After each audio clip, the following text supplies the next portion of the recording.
नमस्कार दोस्तों, मैं नरेंद्र कुमार स्वागत करता हूं वी कुमार ऑनलाइन क्लास के इस ऑनलाइन प्लेटफॉर्म पे। दोस्तों, हम उम्मीद कर रहे हैं कि आप लोग बहुत ही अच्छे होंगे और अपनी तैयारी को बहुत ही अच्छी तरीके से कंटिन्यू कर रहे होंगे। दोस्तों, आज हम लेकर आए हैं रीजनिंग के प्रीवियस ईयर के मोस्ट इंपॉर्टेंट क्वेश्चन, जो खास करके आपके एसएससी, जीडी और बाकी कई सारी परीक्षाओं के लिए बहुत ही हेल्पफुल होने वाली है।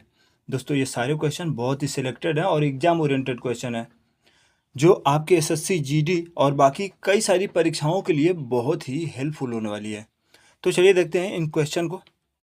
तो पहला क्वेश्चन है, दी गई श्रृंखला को पूरा करने के लिए रिक्त स्थान भरिए। अब देखिए, यहाँ पे ये लेटर दिया गया है, ये सीरीज का क्वेश्चन है और यहाँ पे लेटर दिया गया है ABC, उसके बाद यहाँ पे आपका खाली स्थान है, उसके बाद STU। तो इसको सॉल्व करने के लिए देखिए क्या किया जाएगा। इसको आप दो मेथड से सॉल्व कर सकते हैं। एक तो आप इसका लेटर का जो प्लेस वैल्यू है वो लिख करके आप कर सकते हैं, या फिर आप देखेंगे तो इनके बीच में तीन तीन लेटर का डिफरेंस है। अब जैसे मान लीजिए ABC के बाद यहाँ पे DE और ये F, ये तीन लेटर छोड़ दिए। फिर अगर यहाँ से आगे चले तो GHI, फिर यहाँ पे तीन लेटर छोड़ देंगे JKL। ठीक है, तो यहाँ पे आ जाएगा आपका MNO। ठीक है, फिर यहाँ पे तीन लेटर छोड़ देंगे PQR, उसके बाद STU। तो ये आप ऐसे चाहें तो ऐसे कर सकते हैं, तीन तीन लेटर छोड़ के यहाँ पे ये आगे का लेटर दिया है, तो इसका जो राइट आंसर होगा वो होगा MNO, यानी ऑप्शन डी। नहीं तो आप क्या कर सकते हैं, इसका नंबरिंग कर देंगे। जैसे मान लीजिए ये हो गया ABC, GHI। ठीक है, उसके बाद ये खाली स्थान, तो क्या करेंगे, अब जैसे मान लीजिए ये इसका प्लेस वैल्यू लिख देंगे 1 2 3, और ये हो गया 7 8 9। तो अगर 1 से आप 7 पे गए तो ये हो रहा है आपका +6। फिर अगर B से आप H पे गए तो ये भी, ये 2 पे हो गया, ये 8 पे हो गया, तो ये भी +6 होगा। और C से अगर आप I पे आ गए तो ये भी 3 से 9 पे जा रहा है, तो यानी ये भी +6 हो रहा है। तो ऐसा ही आगे के लेटर में भी आप कर लेंगे। जैसे मान लीजिए अगर G से आप 6 लेटर आगे गए तो G 7 पे आता है, 7 में अगर आप +6 जोड़ दें तो 13 हो जाएगा, और 13 पे जो लेटर आएगा वो आएगा M। ऐसा ही अगर H में आप आगे लेकर आए +6, तो ये H आता है आपका 8 पे, और +6 कर देंगे तो ये हो जाएगा 14, और 14 पे जो आएगा वो आएगा N। ऐसे ही अगर I को आप आगे लेकर आएँ तो I आता है आपका 9 पे, और 9 में अगर आप +6 कर दें तो ये हो जाएगा 9 6 15, और 15 पे जो लेटर आएगा वो होगा O। तो इसका जो राइट आंसर होगा MNO, यानी ऑप्शन डी।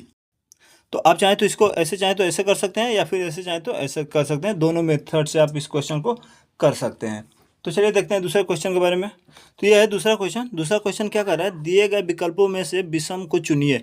अब यहाँ पे आपको ये जो नंबर दिया है इसमें से आपको विषम को चुनना है। इसमें से कोई ना कोई विषम होगा जो बाकी नंबर से अलग होगा, उसी को आपको चुनना है। तो देखिए, ऐसे क्वेश्चन करने के लिए क्या किया जाएगा, ये या तो स्क्वायर होगा किसी नंबर का, या तो क्यूब होगा। तो आपको देखना पड़ेगा ये आखिर में क्या हो रहा है इन नंबर के साथ में, तभी जाके आप इनका आंसर दे पाएंगे। तो अगर आप देखेंगे 27 को, तो 27 ये 3 का क्यूब हो रहा है। ठीक है, 3 का क्यूब हो गया, क्योंकि 3 3 9 9 3 27, तो ये 3 का क्यूब है 27। अगर 125 को आप देखें तो ये 5 का क्यूब है, क्योंकि 5 5 5 25, और 25 5 125। वैसे ही अगर आगे आएंगे तो ये 343 7 का क्यूब हो रहा है, क्योंकि 7 7 49, और 49 7 आपका हो जाता है 343। उसके बाद अगर ये 729 को देखें तो ये 9 का क्यूब है, क्योंकि 9 9 के 81, और 81 9 के 729 हो जाता है। लेकिन अगर आप 512 को देखें तो 512 8 का क्यूब होता है, क्योंकि 8 अठाई 64, और 64 अट्ठे आपका हो जाता है 512। तो इसमें अगर आप देखेंगे तो ये 3 5 7 9 ये सारे ऑड नंबर हैं, लेकिन ये जो आपका 8 है वो सम नंबर है, तो ये इन सब से अलग हो गया। तो इसका जो राइट आंसर हो जाएगा वो हो जाएगा आपका ए, यानी 512। तो उम्मीद करते हैं ये क्वेश्चन आपको समझ में आया हो। अगर समझ में आया तो कमेंट करके ज़रूर बताइएगा। तो चलिए देखते हैं तीसरा क्वेश्चन। तीसरा क्वेश्चन कैसे किया जाएगा, तो ये है तीसरा क्वेश्चन। तीसरा क्वेश्चन क्या कर रहा है, संबंधित संख्या ज्ञात कीजिए। अब यहाँ पे कह रहा है फाइंड द रिलेटिव नंबर, या अब यहाँ पे कह रहा है 7 का संबंध जैसे 48 से है, वैसे ही 12 का संबंध कौन से नंबर से होगा। अब यहाँ पे जो नंबर दिया है अब देखिए इसमें 7 के साथ में क्या किया है कि ये 48 हो गया, वैसे ही वही चीज़ 12 में हम अप्लाई करेंगे। तो देखिए इस क्वेश्चन करने के लिए क्या किया जाएगा, इसको करने के लिए देखिए क्या हो रहा है, अगर 7 का आप स्क्वायर कर दें तो ये हो जाएगा 49, 7 सत्ते के 49 और 1 माइनस कर दे तो ये हो जाएगा 48। ऐसे ही सेम वही चीज़ इसमें हम लोग फॉलो करेंगे। क्या होगा, 12 का अगर स्क्वायर कर दें तो ये हो जाएगा 12 बराबर 144 और 1 माइनस कर दें तो ये हो जाएगा 143। तो इसका यहाँ पे जो नंबर आएगा वो आएगा 143। तो इसका जो राइट आंसर होगा वो होगा सी। तो उम्मीद करते हैं ये क्वेश्चन आपको समझ में आया हो। तो चलिए देखते हैं चौथे क्वेश्चन को। चौथा क्वेश्चन क्या कह रहा है दिए गए कथन और निष्कर्ष को पढ़िए और निर्णय लीजिए कि कौन सा निष्कर्ष कथन का अनुसरण करता है। यानी इसके कहने का मतलब ये है, यहाँ पे कथन दिया गया है, इस कथन को आपको पढ़ के जो निष्कर्ष दिया है उसमें आपको आंसर करना है कि कौन सा सही होगा और कौन सा गलत होगा। तो कथन क्या दिया है, कथन कह रहा है लाल बालों वाले लोगों को बाइक चलाना बहुत पसंद है। ठीक है, कथन के कहने का मतलब है जिनके लाल बाल होते हैं उनको बाइक चलाना बहुत पसंद है। अब इसी के हिसाब से आपको आंसर भी देना है निष्कर्ष के हिसाब से। तो चलिए देखते हैं निष्कर्ष क्या कह रहा है। निष्कर्ष कह रहा है सभी लोगों को बाइक चलाना पसंद है। नहीं, ऐसा तो नहीं। कथन कह रहा है लाल बालों वाले लोगों को बाइक चलाना पसंद है, लेकिन यहाँ पे कह रहा है सभी लोगों को बाइक चलाना पसंद है, ये तो गलत हो जाएगा। उसके बाद दूसरा निष्कर्ष क्या कह रहा है लाल बालों वाले लोग केवल बाइक चलाना पसंद करते हैं। नहीं, ऐसा तो नहीं है। यहाँ पे ये कह रहा है लाल बाले वाले लोगों को बाइक चलाना पसंद है, लेकिन ये नहीं कह रहा है कि उन्हें सिर्फ बाइक चलाना ही पसंद है। इसके वजह से ये दूसरा भी गलत हो जाएगा, क्योंकि हो सकता है इन्हें कुछ और भी चलाना पसंद हो, सिर्फ लाल बालों का तो बात यहाँ पर हो नहीं रहा है।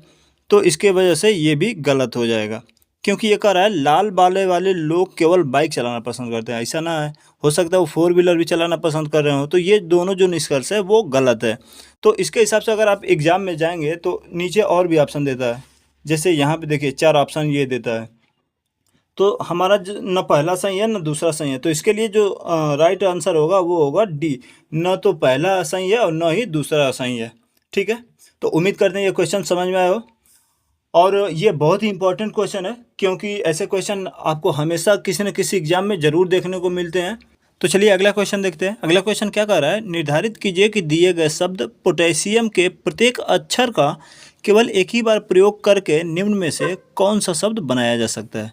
अब देखिए यहाँ पे कुछ शब्द दिए गए हैं। ठीक है, अब यहाँ पे पोटेशियम दिया है, तो पोटेशियम POTASIUM ये अक्षर दिया है।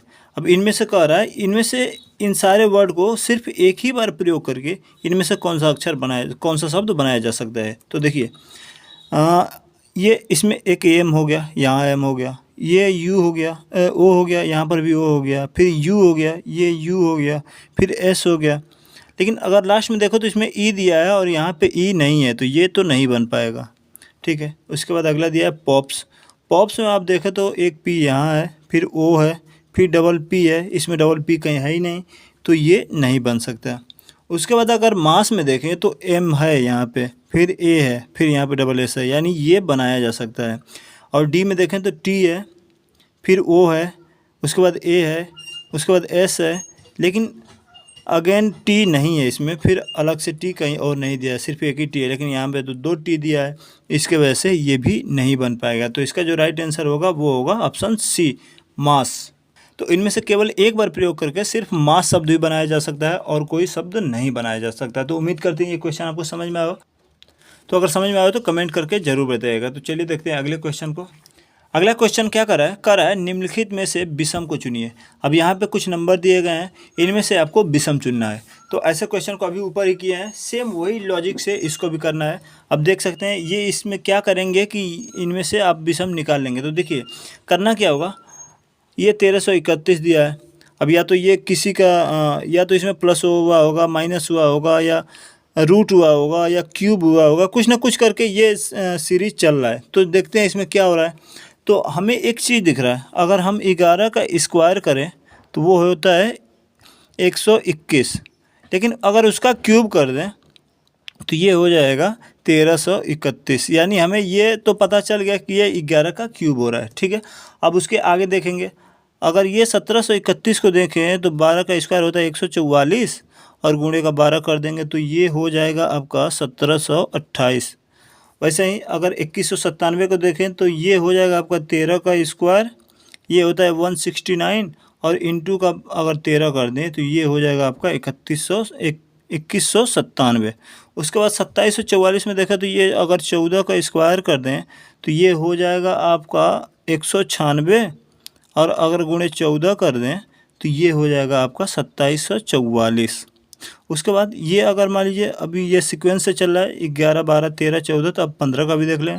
अगर 15 का हम स्क्वायर करें तो ये हो जाएगा 225, और गुणे का 15 कर दें तो ये हो जाएगा 3375, और यहाँ पे जो दिया है वो दिया है 3365, यानी जो राइट आंसर होगा वो होगा ऑप्शन सी 3365, क्योंकि यहाँ पे 3375 आ रहा है 15 का स्क्वायर क्यूब, और यहाँ पे 3365 दिया है। बाकी अगर सबको देखें तो ये 11 का क्यूब है, ये 12 का क्यूब है, ये 13 का क्यूब है, और ये 14 का क्यूब है, लेकिन ये 15 का क्यूब नहीं है क्योंकि इसमें -10 है। तो उम्मीद करते हैं ये क्वेश्चन समझ में आया होगा।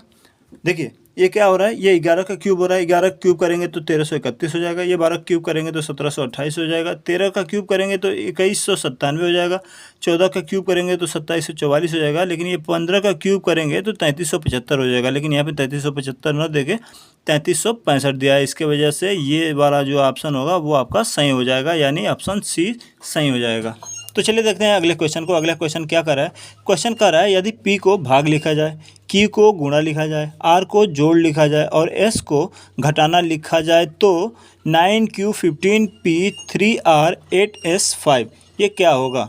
तो देखिए कह रहा है अगर ये P को भाग लिख दे, ठीक है, फिर Q को गुणा लिख दे, R को प्लस लिख दे और S को माइनस लिख दे, तो क्या होगा, ये 9 Q के जगह पे गुणा, उसके बाद 15 P के जगह पे भाग, और 3 के जगह पे तो यही रहेगा, R की जगह पे प्लस, उसके बाद 8, और S के जगह पे आपका माइनस हो जाएगा, तो ये यहाँ पे 5 हो जाएगा। तो इसको सॉल्व करके कौन सा आंसर आएगा, तो देखिए क्या होगा, अगर इसमें से इसमें यहाँ जाए तो ये होगा 5 3 के 15 तो 9, उसके बाद गुणे हो जाएगा ये 3 5 हो जाएगा, 3 5 15, और प्लस 8 में से 5 माइनस कर देंगे तो ये हो जाएगा 3, तो ये हो जाएगा 9 5 45, और प्लस का 3 हो जाएगा 48। तो इसका जो राइट आंसर होगा वो होगा ऑप्शन ए।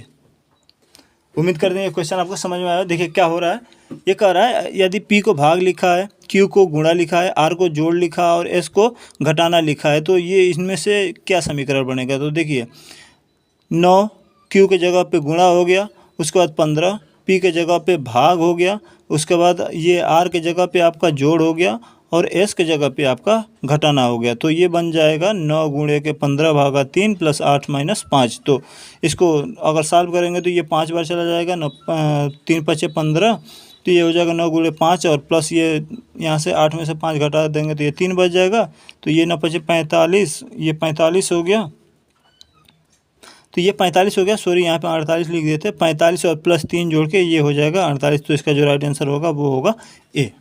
तो चलिए अगला क्वेश्चन देखते हैं। अगला क्वेश्चन क्या कर रहा है, कह रहा है आकृति में त्रिभुजों की संख्या ज्ञात कीजिए। यहाँ पे एक आकृति दिया है, इसमें त्रिभुजों की संख्या उसे बताना है। तो देखिए ऐसे क्वेश्चन करने के लिए क्या करेंगे, सबसे पहले अगर जब भी ऐसा अगर कोई आपको ये आकृति दिखे, इनमें अगर ऐसा कुछ लाइन हो, तो इनमें कितनी त्रिभुज होते हैं, तो इनमें आपका 1 2 3 ऐसे नंबरिंग कर दीजिएगा, और जो भी आए, जैसे ये बड़ा नंबर आ रहा है तो ये इंटू का 2 कर दीजिएगा, तो ये हो जाएगा 8 त्रिभुज। तो इसमें आपका 8 त्रिभुज होता है, तो ये 8 प्लस का ये 8 और प्लस का ये 8, तीनों का 8 मिलके हो जाएगा ये आपका 24। और 24 के बाद भी अभी इसमें कुछ हिडन त्रिभुज है, क्योंकि अगर आप यहाँ से यहाँ आए और यहाँ से यहाँ आए तो ये एक त्रिभुज बनेगा, फिर यहाँ से यहाँ आए और यहाँ से यहाँ आए तो ये एक त्रिभुज बनेगा, 2 त्रिभुज इधर बने, फिर यहाँ से अगर आप ऊपर से यहाँ आए और यहाँ से यहाँ आए तो एक त्रिभुज ये बना, और यहाँ से फिर यहाँ आए और यहाँ आए तो ये एक त्रिभुज ये बनता है। तो टोटल मिलके आपको हो जाएंगे 24 और 2 26 और 2 28। तो इसका जो राइट आंसर हो जाएगा वो हो जाएगा ऑप्शन ए, यानी 28 त्रिभुज इसमें बनेंगे। देखिए जब भी ऐसे क्वेश्चन आए तो ऐसे क्वेश्चन में सिंगल को पकड़ लीजिए, सिंगल में अगर ऐसा हो तो इसमें 8 त्रिभुज बनते हैं, और इसमें ये 3 है तो 3 गुना इसका कर दीजिए तो 8 3 के 24, और उसके बाद इसमें हिडन जो आपका त्रिभुज है वो काउंट कर लीजिए, आपका आंसर आ जाएगा। तो उम्मीद करते हैं ये क्वेश्चन आपको समझ में आया हो। तो अगला क्वेश्चन देखते हैं। तो अगला क्वेश्चन देखिए, अगला क्वेश्चन क्या कर रहा है, सादृश्य पूरा कीजिए। ये कह रहा है हृदय का संबंध जैसे संचारित से है वैसे ही फेफड़ों का संबंध किससे होगा। तो देखिए, हम और आप सब लोग जानते हैं हृदय का काम है ब्लड का सर्कुलेट करना, संचार करना शरीर में। देखिए, हृदय का काम है आपके शरीर में ब्लड का संचार करना, वैसे ही फेफड़ों का काम है सांस लेना। तो इसका जो राइट आंसर हो जाएगा वो हो जाएगा ऑप्शन डी, यानी सांस लेना। तो उम्मीद करते हैं ये क्वेश्चन समझ में आओ। तो चलिए देखते हैं अगला क्वेश्चन। अगला क्वेश्चन बहुत ही इंपॉर्टेंट क्वेश्चन है और ये ब्लड रिलेशन का क्वेश्चन है। क्वेश्चन क्या कर रहा है, धनेश ने कहा यह लड़की मेरे माँ की पोते की पत्नी है, लड़की के लिए धनेश कौन है। तो ऐसे क्वेश्चन को करने के लिए क्या करेंगे, सबसे पहले तो डायग्राम बना लेंगे। क्या हो गया, जैसे मान लीजिए ये धनेश कह रहा है, तो हम सबसे पहले धनेश को ही बना लेंगे। धनेश क्या कह रहा है, यह लड़की मेरी माँ की, तो धनेश की माँ, यहाँ पे धनेश की माँ हो गई, ठीक है, की पोती यानी इसकी कोई लड़की होगी, ठीक है, पोते की पत्नी है। धनेश कह रहा है यह लड़की मेरे माँ की पोते, यानी ये पोता हो गया, और इसकी कोई पत्नी है, ठीक है। तो क्या कर रहा है, लड़की के लिए धनेश कौन है, यानी ये लड़की ये धनेश को क्या बुलाएगी, ठीक है। तो ये लड़की धनेश को ससुर बुलाएगी। तो इसका जो राइट आंसर हो जाएगा वो हो जाएगा ऑप्शन ए। तो उम्मीद करते हैं ये क्वेश्चन आपको समझ में आएगा। देखिए क्या हो रहा है, तो देखिए क्वेश्चन क्या कर रहा है, क्वेश्चन कर रहा है धनेश नाम का कोई लड़का है, ठीक है। वो कह रहा है यह लड़की मेरे माँ की पोते की पत्नी है, यानी धनेश की माँ की पोता ये हो गया, और पोते की पत्नी ये हो गई, ठीक है। तो कह रहा है यह लड़की धनेश को क्या बुलाएगी, तो लड़की धनेश को ससुर बुलाएगी। तो आई होप आज का ये क्वेश्चन आपको समझ में आया होगा, और समझ में आया तो वीडियो को लाइक जरूर कीजिएगा, और चैनल पे नए हैं तो चैनल को सब्सक्राइब करके बेल आइकन पे क्लिक कर लीजिएगा।